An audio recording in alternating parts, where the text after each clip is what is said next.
Isaorana ny namana Norbert Rakotomalala nitondra an'izay voka-pifidianana Vonjimaika tany Mahajanga izay. Manahoana kosa ny fizotry ny any Fianarantsoa any Lova Nomena sy Mamy Rasoanaivo mitondra kosa ny tatitra Vonjimaika ihany koa moa anatin'izay voka-pifidianana izay. Efa mamaraparana ny fanefam-bata kehitrina ka maron'ireo birao fandraisam-bata eto tafitanana Fianarantsoa. Ankapobeny dia misy ara-dalàna ihany ny fandehan'ny fandraisam-bata fa nahitana azy misy ireo olana madidinika.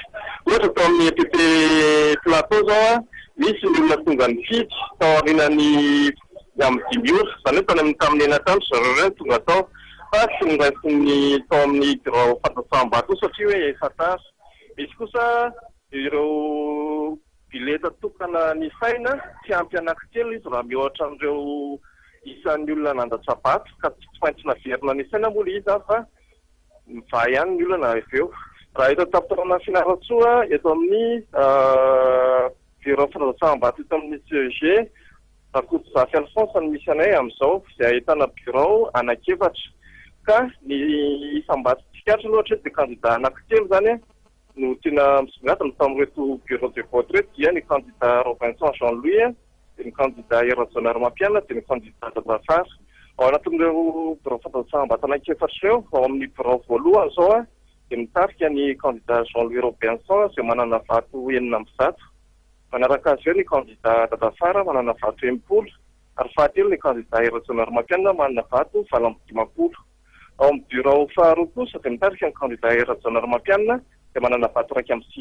Manaraka azy eo ny candidat Robinson manana vato 420 ary ny fahatelo dia candidat Dadafara manana vato 5.